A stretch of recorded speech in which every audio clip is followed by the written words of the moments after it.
Hello everyone, welcome. स्वागत है सभी बच्चों का एसआरएस गुरु ज्ञान क्लासेस में। मेरा नाम सूरज है और आज हम परसेंटेज का पार्ट 2 यहाँ से स्टार्ट करने वाले हैं। इससे पहले पार्ट 1 में ऑलरेडी करा चुका हूँ, तो अगर आपने नहीं देखा है चैनल पे अगर आप जाएंगे तो आपको देखने को मिल जाएगा। ठीक है, परसेंटेज में डिफरेंट टाइप के क्वेश्चंस आपके पूछे जाते हैं, तो पार्ट 1 में मैंने 4 टाइप यहाँ पे कवर किए थे। आज पार्ट 2 में मैं 5वें टाइप से स्टार्ट करूँगा। ठीक है, तो स्टार्ट करते हैं क्लास से। अगर आप चैनल पे नए हैं, फर्स्ट टाइम यहाँ पे आ रखे हैं, चैनल को सब्सक्राइब कर लेंगे, चैनल से जुड़ जाएंगे तो आपको ऐसे वीडियोस के अपडेट्स मिलते रहेंगे। तो देखते हैं क्वेश्चन नंबर 1 से।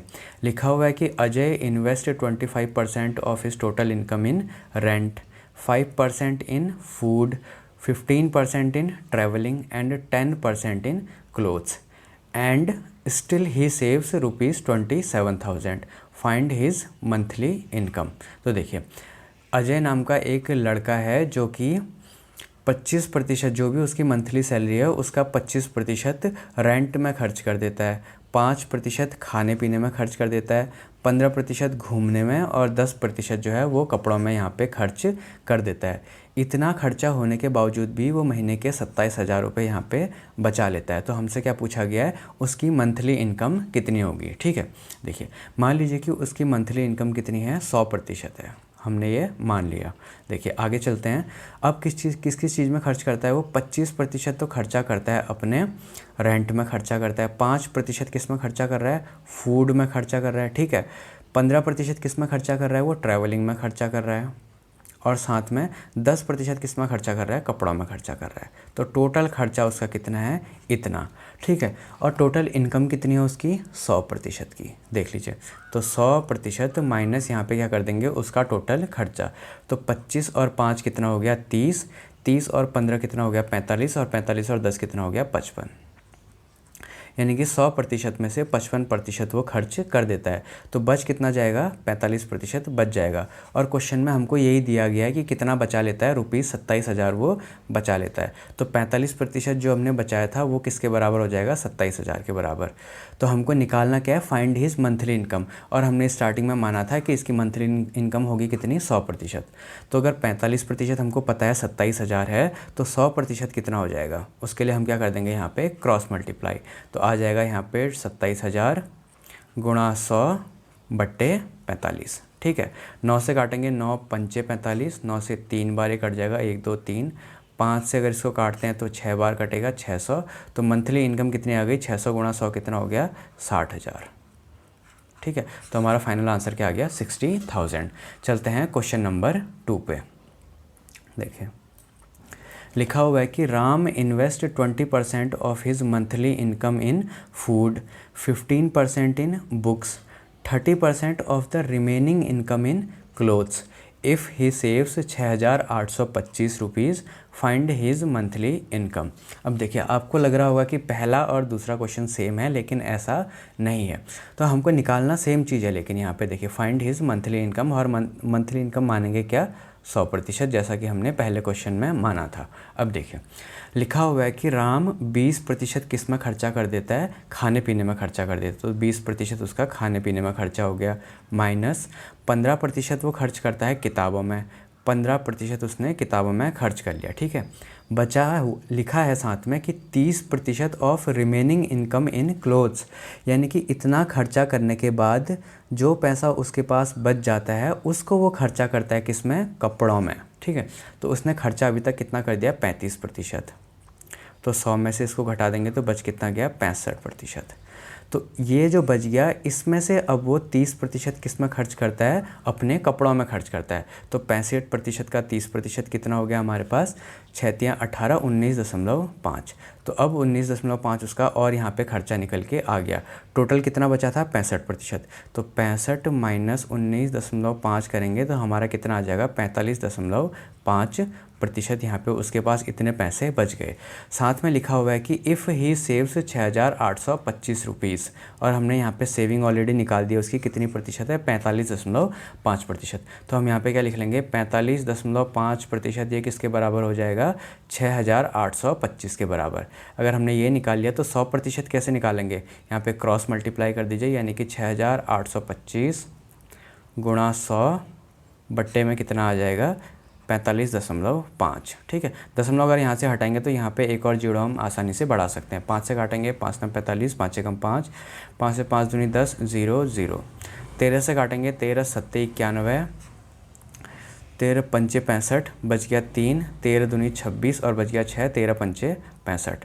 7 से इसको दोबारा काट सकते हैं, 7 7 49 और 7 पंचे 35। ठीक है, तो 75 गुणा 200 जो भी हमारे पास आएगा, 75 दूनी कितना होता है 150, 150 और यहाँ पे कितना लगा लेंगे हम 00। तो उसकी मंथली सैलरी कितनी आ गई 15,000। देखिए ये क्वेश्चन थोड़ा सा कॉम्प्लेक्स था, चीज़ें मैंने बिल्कुल नंबर के साथ कराई हैं तो आपको हो सकता है समझ में ना आया हो। मैं इसको दोबारा एक्सप्लेन यहाँ पे कर देता हूँ। राम ने 20% किस में खर्चा करा, खाने पीने में, 15% करा किताबों में। टोटल खर्चा कितना हो गया 35%। ठीक है, इनकम थी उसकी 100%, मैंने घटा दिया 35 को तो बच कितना गया, अब उसके पास 65% पैसा बच गया। अब ये बोल रहा है कि जो भी उसके पास पैसा बचा है उसमें से उसने 30% कपड़ों में खर्चा कर दिया, तो बचा था 65%। 30% उसने खर्चा कर दिया तो 30% होगा कितना 19.5%। ठीक है, ये भी उसका खर्चा हो गया। तो 65% में से 19.5% मैंने घटा दिया, अब उसके पास कितने पैसे बच गए 45.5%। और हमको दे रखा है कि उसकी महीने की सैलरी कितनी है 6,825 रुपये। तो 45.5 को मैंने 6,825 यहाँ पे इक्वल कर दिया। जब 45.5% है पता है हमको, तो 100% आसानी से निकाल लेंगे और 100% कितना आ गया ₹15,000। ठीक है, आई होप आपको समझ में आया होगा। चलते हैं क्वेश्चन नंबर 3 पे। देखिए लिखा हुआ है कि if 10% of A's income is equal to 15%, 15% of B's income is equal to 20% of C's income and sum of their total income is 78,000. Find the income of B. ठीक है, यहाँ पे क्वेश्चन पढ़ने में थोड़ी सी गलती हो सकती है, मैं आपको यहाँ पे समझा देता हूँ। लिखा हुआ है कि 10% A की जो इनकम है वो क्या लिखी हुई है 15% ऑफ B's इनकम, यानी कि 15% ऑफ B की इनकम, बराबर साथ में क्या लिखा हुआ है 20% ऑफ C's इनकम, यानी कि 20% of C's income and sum of their total income is 78,000 rupees, यानी कि A plus B plus C, यहाँ पे तीनों की इनकम कितनी है 78,000 रुपये। तो हमसे क्या पूछा गया है कि find the income of B, यानी कि बी की हमको इनकम यहाँ पे निकालनी है। तो देखिए करने का सिंपल तरीका क्या है, यहाँ पे परसेंटेज है तो परसेंटेज को हटा दीजिए, यहाँ पे परसेंटेज को मैंने हटा दिया। ठीक है, तो 10A बराबर हो गया 15B बराबर हो गया 20C, यानी कि तीनों यहाँ पे क्या दिए गए हैं बराबर। और इसको अब मैं क्या मान लेता हूँ 1 मान लेता हूँ, कोई दिक्कत नहीं है, तीनों बराबर है ना, तो तीनों को मैंने क्या मान लिया 1। तो A रेशियो B रेशियो अगर C मुझे यहाँ पे निकालना है तो कितना हो जाएगा, A के लिए क्या हो जाएगा 1 अपॉन यहाँ पे कितना है 10, 1/10 यहाँ पे मैं इसको डिवाइड में ले गया। ठीक है, 15B है, सॉरी इसको मैं क्या लिख लेता हूँ यहाँ पे 1/10, यहाँ पे रेशियो लगा लिया मैंने। ठीक है, क्योंकि A ratio B ratio C निकाल रहे हैं तो यहाँ पे मैंने रेशियो निकाल लिया। तो B बराबर कितना हो जाएगा, B की जगह क्या आ जाएगा 1/15। ठीक है, वैसे यहाँ पे C की जगह कितना आ जाएगा 1/20। आई होप आपको समझ में आया होगा। ठीक है, 10A बराबर 15B बराबर 20C is equal to 1। A B C का रेशियो निकालना है तो A B C के साथ जितने जितने हैं उनको हमने 1 अपॉन यहाँ पे मैं करता चला गया। ठीक है, रेशियो निकालने के लिए करेंगे क्या, तीनों का LCM ले लेंगे। LCM कितना आ जाएगा 60। तो ऊपर कितना आ जाएगा देखिए, 10 से 6 बार जाएगा तो यानी कि 6, 15 से 4 बार जाएगा यानी कि 4, और 20 से कितने बार जाएगा 3 बार जाएगा, तो यहाँ पे कितना आ जाएगा 3। तो देखिए A B C का रेशियो कितना आ गया 6:4:3 हमने यहाँ पे निकाल लिया। ठीक है, तो देखिए जब हमको रेशियो पता चल गया तो यहाँ पे टोटल सैलरी भी हमको पता है 78,000। तो B की सैलरी कैसे निकालेंगे, देखिए टोटल इंटू जिसकी भी सैलरी निकालनी है X upon A plus B plus C जितने भी हमको दिए हुए हैं उनको हम यहाँ पे सारा लिख लेंगे। टोटल है कितना हमारे पास 78,000 रुपये। ठीक है, किसकी सैलरी निकालनी है B, और B के लिए रेशियो हमने कितना निकाला था यहाँ पे 4, तो गुणा में आ जाएगा यहाँ पे 4 बट्टे कितना आ जाएगा total A plus B plus C जितने भी हैं, यानी कि 6 + 4 10 और 10 + 3 कितना हो जाएगा 13। तो 13 से अगर इसको हम कैंसिल करेंगे तो कितने बार जाएगा 13 × 6 = 78, 1 2 3 और 6 चौको कितना हो जाएगा 24, यानी कि 24,000 हमारी किसकी सैलरी आ गई B की सैलरी। उसी तरीके से अगर हमको A की सैलरी निकालनी होती कैसे करते, हम यहाँ पे लिख देते 78,000 इंटू A कितना है हमारे पास, देखिए रेशियो में है A 6 डिवाइड बाई तीनों को जोड़ लेते हैं, 6 और 4 10, 10 और 3 13, तो तो इस तरीके से हमारी बी की सैलरी निकल जाती, ए की सैलरी निकल जाती। अब ए की निकल गई, बी की निकल गई, टोटल हमको पता है 78,000, तो 78,000 में से इन दोनों को माइनस कर देते तो हमारी यहाँ पे सी की सैलरी भी निकल जाती है। ठीक है, तो ये हमारा थर्ड क्वेश्चन था। चलते हैं क्वेश्चन नंबर 4 की तरफ। देखिए लिखा हुआ है कि in a family the ratio of expenditure in food, travelling and clothes is 12:17:3। If the price of these items increase by 20%, 30% and 50% respectively, find the percentage increase in the expenditure। देखिए क्या बोला गया है कि एक कोई परिवार है जिसमें फूड, ट्रैवलिंग और क्लोथ्स में कितने का खर्चा आता है, रेशियो दे रखा है उसका 12:17:3 इसका यहाँ पे खर्चा आता है। आगे बोला गया है कि if the price of these item increase by 20%, 30% and 50% respectively, यानी कि फूड में जितना भी खर्चा आता था उसको 20% से यहाँ पे बढ़ गया खर्चा, ट्रैवलिंग में जितना आता था 30% से बढ़ गया, और क्लोथ्स में जितना आता था उसका 50% से यहाँ पे खर्चा हमारा बढ़ गया है। ठीक है, तो हमसे क्या पूछा गया कि टोटल बढ़ा हुआ खर्चा ये हमको बताना है। तो देखिए रेशियो हम लिख लेते हैं 12:17:3। ठीक है, इसको हम और क्या लिख सकते हैं, सिंपल लैंग्वेज में हम लिख सकते हैं 120:170:30, है ना। मैंने कर क्या दिया, इसको सबको 10-10 से गुणा कर दिया। अगर 0 से 0 सारे कैंसिल हो जाते हैं तो हमारा फिर से रेशियो क्या बन जाएगा, यही बन जाएगा। आया समझ में। देखिए ये चीज़ मैं यहाँ पे लिख लेता हूँ 120, 170 और यहाँ पे कितना हो जाएगा 170 और यहाँ पे कितना हो जाएगा 30। अब हमसे क्या बोला गया है कि जो पहला वाला है वो 20% से बढ़ जाता है। इसको अगर मैं 20% से बढ़ा दूंगा तो कितना हो जाएगा, 20% इसका हो जाएगा 24 और 120 और 24 कितना हो जाएगा 144। ठीक हो गया रेशियो। अगला वाला बढ़ता है हमारा 30% से, यानी कि इसको मुझे कितने से बढ़ाना है 30%। तो 170 का 30% कितना हो जाएगा 51। तो 170 + 51 कितना हो जाएगा 1, 7 और 5 12 और 1 कितना हो जाएगा 2, यानी कि 221। साथ में रेशियो जो तीसरा वाला है वो कितने प्रतिशत से बढ़ता है 50% से, तो इसका 50% हो कितना जाएगा 15। तो 30 और 15 कितने हो जाएंगे 45। ठीक है, तो आई होप आपको चीज़ें यहाँ पे समझ में आ रही होंगी। अब हमको निकालना क्या है, find the percentage increase in expenditure. तो पहले एक्सपेंडिचर कितना था, इतना था, अभी कितना बड़ा हुआ है वो हमको यहाँ पे निकालना है परसेंटेज इंक्रीज़। तो पहले कितना था देखिए, इन सबको जोड़ लेते हैं। तो 170 और 30 कितना हो जाएगा 200 और 200 और 120 कितना हो जाएगा 320। तो पहले हमारा एक्सपेंडिचर इतना था, अब कितना हो गया देखिए। अब इसको अगर मैं जोड़ता हूँ यहाँ पे लिख लेते हैं 144 + 221 + 45। तो 5 और 4 9 और 1 10, यहाँ पे 0 आ गया। 4 4 8 2 10 और 1 11, 2 3 और 1 4, यानी कि अब खर्चा कितना हो रहा है हमारे पास 410 रुपये का। ठीक है, मान लीजिए कि पहले 320 का खर्चा था, अब कितना है 410 का खर्चा है। तो हमको निकालना है कि बड़ा कितना बढ़ गया खर्चा। तो कितना बढ़ गया देखिए, इसमें से इसको माइनस कर देंगे तो खर्चा बढ़ गया 90 रुपये का। पहले कितना था 320 × 100। तो देखिए 0 से यहाँ पे 0 कैंसिल हो गया। 4 से 8 बार हम इसको काट सकते हैं, 4 से 25 बार कटेगा। तो 25 नम 225/8%, इतने से हमारा मंथली एक्सपेंडिचर यहाँ पे बढ़ गया। ठीक है, क्वेश्चन बहुत ईजी था, थोड़ा सा संभल के करते हुए चलेंगे तो यहाँ पे कोई भी मिस्टेक नहीं होगी और एग्ज़ाम में आप इसको ईजिली सॉल्व कर सकते हैं। ठीक है, चलते हैं क्वेश्चन नंबर 5 पे।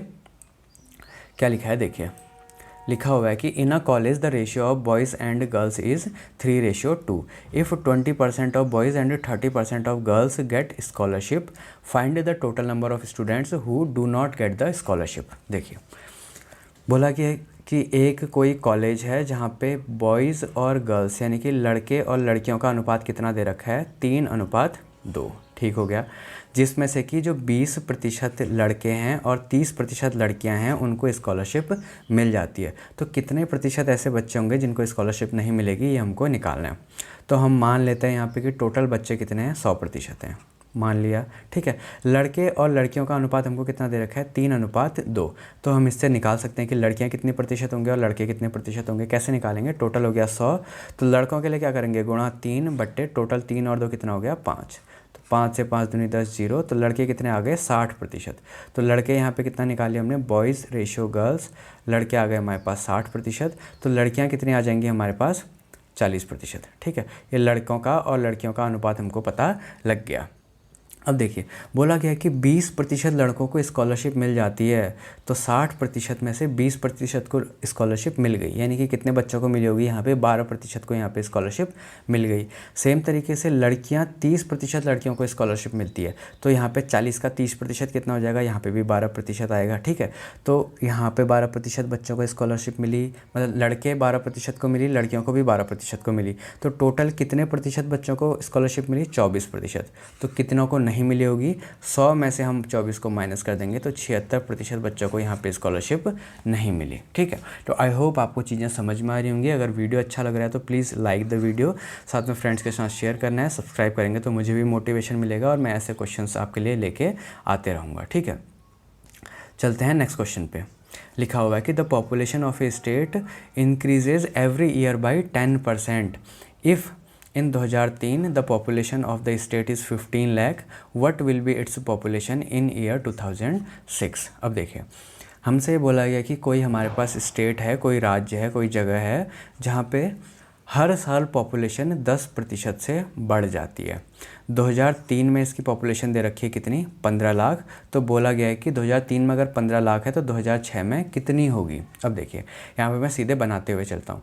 मान लीजिए कि 2003 में यहाँ पे कितनी थी, यहाँ पे कुछ पॉपुलेशन थी, 100% थी, मैं यहाँ पे मान लेता हूँ। ठीक है, अगले साल कितनी बढ़ेगी, 10% से बढ़ जाएगी, तो कितना हो जाएगा टोटल 110।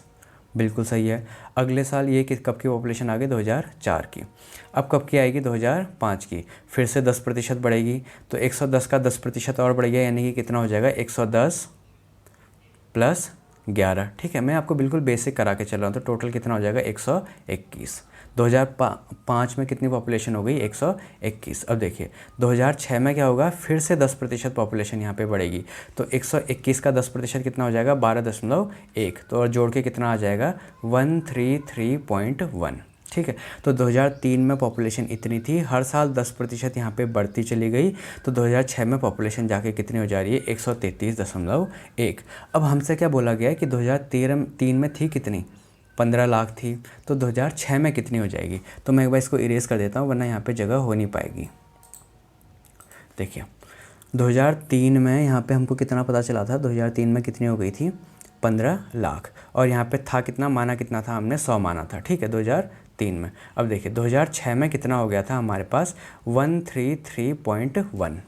तो देखिए अगर हमको 100 की वैल्यू पता है 15 लाख, 15 1 2 3 4 5, तो 133.1 ये हम इजीली यहाँ पे निकाल सकते हैं। कैसे निकालेंगे, क्रॉस मल्टीप्लाई करके। तो कितना हो जाएगा, 133.1 इंटू 15 लाख बट्टे 100। तो इसको सॉल्व करेंगे तो हमारी 2006 की पॉपुलेशन यहाँ पे इजीली आ जाएगी। बहुत ईजी है सॉल्व करना। 2 जीरो से यहाँ पे 2 जीरो काट दीजिए, उसके बाद 1 जीरो और यहाँ पे से हटेगा तो ये दशमलव भी हट जाएगा। 15 से मल्टीप्लाई कर देंगे, 2 जीरो लगा लेंगे तो वही हमारा फाइनल आंसर हो जाएगा। ठीक है, ईजी क्वेश्चन था, बहुत आसान तरीके से हमने यहाँ पे निकाल लिया। एक चीज़ और पूछ सकता है यहाँ पे कि मान लीजिए कि 2003 की पॉपुलेशन आपको दे रखी है कितनी, 15 लाख। ठीक है, तो अब ये पूछ सकता है कि 2006 में कितनी पॉपुलेशन बढ़ जाएगी, यानी कि पहले तो 15 लाख थी, अब कितनी उससे ज़्यादा बढ़ी है। तो जो भी हमारे पास यहाँ पे आंसर आएगा उसमें से 15 लाख को हम माइनस कर देंगे, तो हमारी 2006 में जितनी भी बड़ी पॉपुलेशन है वो यहाँ पे निकल के आ जाएगी। ठीक है, तो दोनों तरीके के क्वेश्चन यहाँ पे पूछे जा सकते हैं। चलते हैं क्वेश्चन नंबर 7 पे। देखिए लिखा हुआ है कि if the length of rectangle increase by 10% and breadth decrease by 10%, then find the total percentage change in the area of rectangle। बहुत इजी क्वेश्चन है, कल मैं आपको इस तरीके का क्वेश्चन करा चुका हूँ। देखिए पहले हम क्या कर रहे हैं, 10% से उसका जो लेंथ है वो बढ़ा दे रहे हैं, बाद में जो उसकी यानी कि लंबाई हम उसको बढ़ा रहे हैं। जो चौड़ाई थी अब क्या कर रहे हैं, हम उसको 10% से कम कर दे रहे हैं। तो इसका पहले कुछ एरिया होता होगा, बिल्कुल होता होगा। तो अब क्या एरिया हो जाएगा वो हमसे यहाँ पे पूछा गया है। तो देखिए इसके लिए सिंपल एक तरीका होता है, जब भी 2 बार इस तरीके से आपका परसेंटेज चेंज करने को आएगा तो हम उसके लिए क्या फॉर्मूला लगाएंगे, a + b + ab/100। तो a यहाँ पे क्या है, देखिए पहला वाला परसेंटेज चेंज, और b क्या है हमारे पास, दूसरा वाला परसेंटेज चेंज। तो a की जगह क्या आ जाएगा 10 प्लस दूसरा वाला क्या कर रहे हैं हम, डिक्रीज़ कर रहे हैं ना, डिक्रीज्ड बाय 10%, तो हम इसको क्या लेंगे, माइनस में लेंगे। यानी कितना, b की जगह आ जाएगा -10 प्लस 10 इंटू -10 डिवाइड बाई 100। ठीक है, तो यहाँ पे 10 और -10 ये 0 हो गया, 0 0 से यहाँ पे 0 0 कैंसिल हो गया, तो कितना आ गया हमारे पास -1%। यानी कि जो पहले जो एरिया था उससे अब कितना कम हो जाएगा, 1% एरिया यहाँ पे कम हो जाएगा। ठीक है, इसी तरीके से आपको सॉल्व करना है जब भी हमारे पास कंटिन्यूस चेंज वाला क्वेश्चन आता है। मान लीजिए कि आपसे बोला जाता है कि पहले 10% बढ़ जाता है, दूसरे बार भी 10% बढ़ जाता है, तो टोटल कितना बढ़ जाएगा। तो हम उसके लिए क्या करते हैं, 10 + 10 + 10 × 10/100। तो 10 और 10 कितना हो जाता है, 20, प्लस यहाँ पे 00 से 00 कट गए, ये कितना हो गया 1, तो 20 + 1 कितना हो गया 21%। यानी कि जब हम लंबाई को 10% से बढ़ाते हैं, चौड़ाई को भी 10% से बढ़ाते हैं, तो जो टोटल एरिया है वो हमारा 21% से यहाँ पे बढ़ जाता है। ठीक है, तो ऐसे क्वेश्चन आपके एग्जाम में पूछे जा सकते हैं। चलते हैं क्वेश्चन नंबर 8 पे।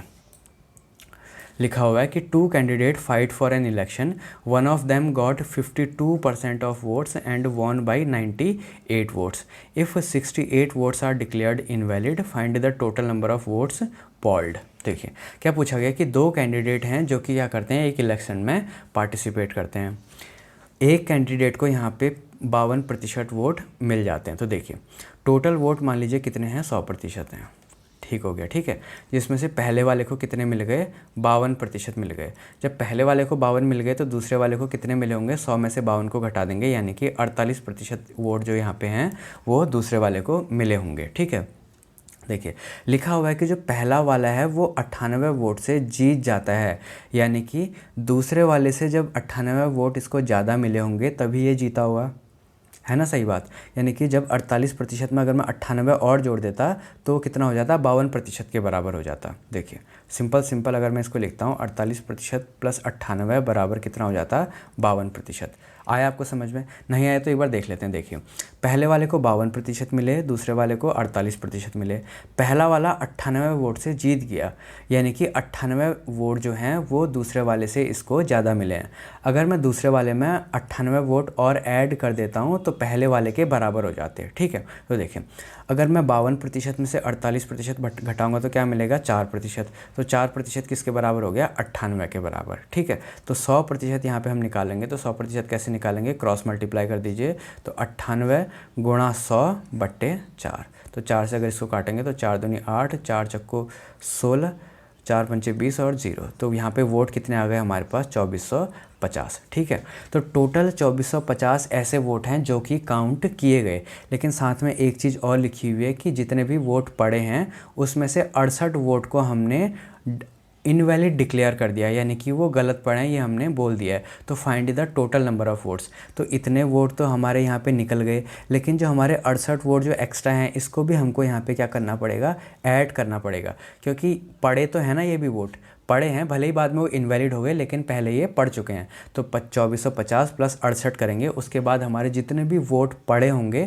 वो हमारा फाइनल आंसर निकल के आ जाएगा। तो कितना हो गया, 8, 6 और 5 11, 24 और 1 25। तो ये करना अक्सर स्टूडेंट भूल जाते हैं, और जहाँ पे उनको यहाँ एग्ज़ाम में +1 मार्क्स मिलना चाहिए था वहाँ पे -0.025 हो जाता है। ठीक है, तो ऐसा नहीं करना है, समझते हुए चलेंगे इसको तो क्वेश्चन ईजिली एग्ज़ाम में कर पाएंगे।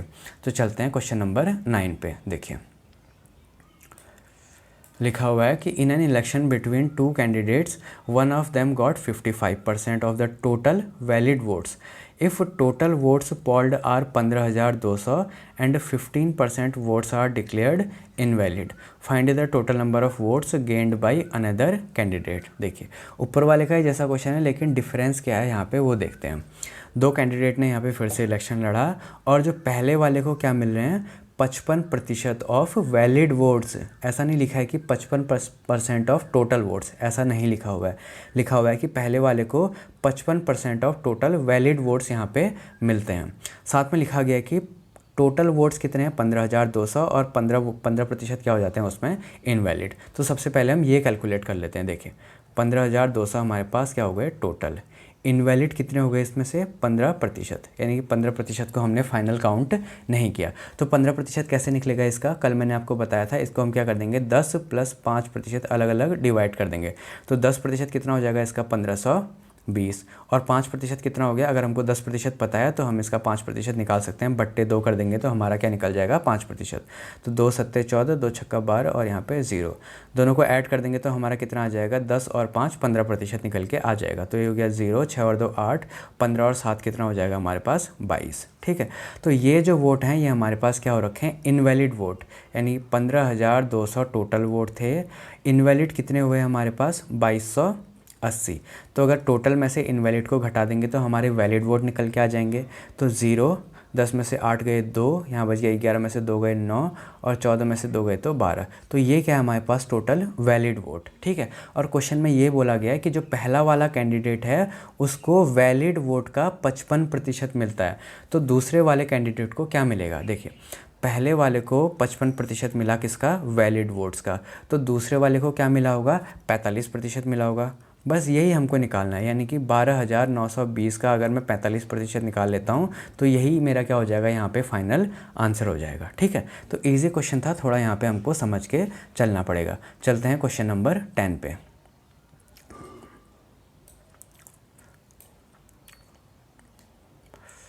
थोड़ा सा स्क्रॉल करने में यहाँ पे थोड़ी सी प्रॉब्लम है, बट देखिए लिखा हुआ है कि if the price of wheat decrease by 20%, then the person can purchase 10 per kg of extra wheat in ₹600. Find the new cost of wheat per kg, ये हमसे पूछा गया है। देखिए, एक कोई इंसान है जो कि क्या करता है, व्हीट खरीदता है।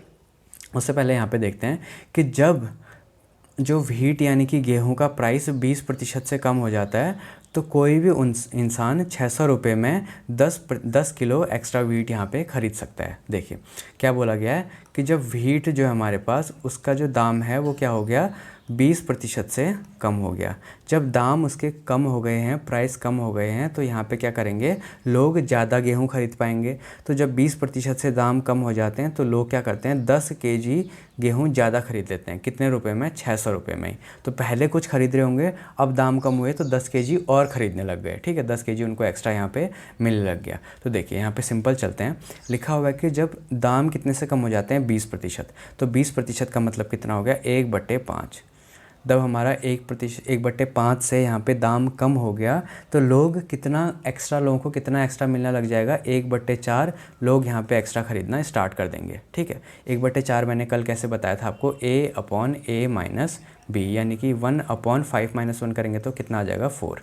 ठीक है, तो 1/4 से यहाँ पे उनका जो भी एक्स्ट्रा व्हीट है वो यहाँ पे आ जाएगा। तो 1/4 की वैल्यू यहाँ पे कितना दे रखी है, एक्स्ट्रा व्हीट हो कितना खरीदते हैं, 10 केजी। जब 1/4 यहाँ पे 10 है तो 1 की वैल्यू कितनी आ जाएगी, 40 केजी। ठीक है, 40 केजी ये कौन सी आती है, हमेशा ओल्ड वैल्यू, याद रखिएगा हमेशा ये ओल्ड वैल्यू आएगी।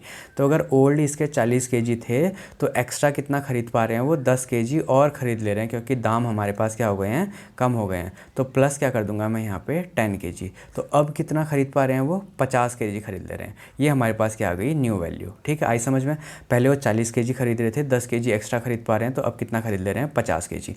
तो यही हमसे पूछा गया कि find the new cost of wheat पर केजी, यानी कि अब पर केजी ऑफ व्हीट का प्राइस कितना होगा। उसके लिए हम क्या करेंगे, टोटल प्राइस कितना पड़ रहा है, 600, कितने किलो गेहूँ यहाँ पे खरीद ले रहा है, 50 किलो। तो 5 से यहाँ पे 0 से 0 कट गया, 5 से 12 कटेगा, यानी कि 12 रुपीज़ प्रति केजी गेहूँ का यहाँ पे प्राइस हमारा निकल के आ गया। ये कौन सा प्राइस आया, नया प्राइस आया। हो सकता है आपसे पुराना प्राइस भी यहाँ पे पूछा जाए, तो पुराने वाले के लिए क्या करेंगे, टोटल कितना है पैसा, 600 रुपये। प्राइस टोटल कितने गेहूँ खरीद पाता है, पहले वो 40, यानी कि 0 से 0, 4 से कितने बार कटेगा, 15 बार, यानी कि 15 रुपीज़ पर केजी यहाँ पे हमारा आंसर आ गया। तो पहले ख़रीद पाता था वो 15 रुपीज़ पर केजी से, और अब कितने से ख़रीद पाता है, 12 रुपीज़ पर केजी से। तो हमसे किसके लिए पूछा गया, नए के लिए पूछा गया, तो नया वाला क्या था हमारे पास, 12 रुपीज़ पर केजी। ये हमारा फाइनल आंसर यहाँ पे हो जाएगा। ठीक है, चलते हैं क्वेश्चन नंबर 11 पे। देखिए क्या लिखा हुआ है, लिखा है कि a shopkeeper sells an item for ₹15% more than its cost price. If a customer purchase that item for ₹9039, find the cost price for the shopkeeper. अब देखिए, एक कोई शॉपकीपर है, कोई दुकानदार है, वो किसी चीज़ को ख़रीदता है और जब उसे बेचता है तो 15% उसमें दाम एक्स्ट्रा कर देता है। ये दिया गया है। लेकिन क्या है, लोग इसको ख़रीद भी रहे हैं, यानी कि जब 15% दाम बढ़ जा रहा है फिर भी कस्टमर उसे ख़रीद रहे हैं। तो यही यहाँ पे पूछा गया है कि अगर कस्टमर ने उसको इतने में ख़रीद लिया है दाम बढ़ने के बाद, तो जो शॉपकीपर है उसने ये कितने में लिया होगा पहले। तो मान लीजिए शॉपकीपर ने कितने में ख़रीदा, 100% में इसे ख़रीद लिया, ठीक हो गया। दाम कितने से बढ़ा दिया उसने, फिर 15% से बढ़ा दिया, यानी कि अब कितना हो गया है, 115%। कस्टमर ने इसे इस प्राइस में ख़रीद लिया है, यानी कि 115 की वैल्यू कितनी हो गई, 9039।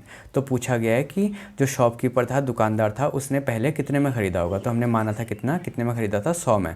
तो 115 अगर इतना है तो 100 कैसे निकालेंगे हम, फिर से क्रॉस मल्टीप्लाई कर दीजिए।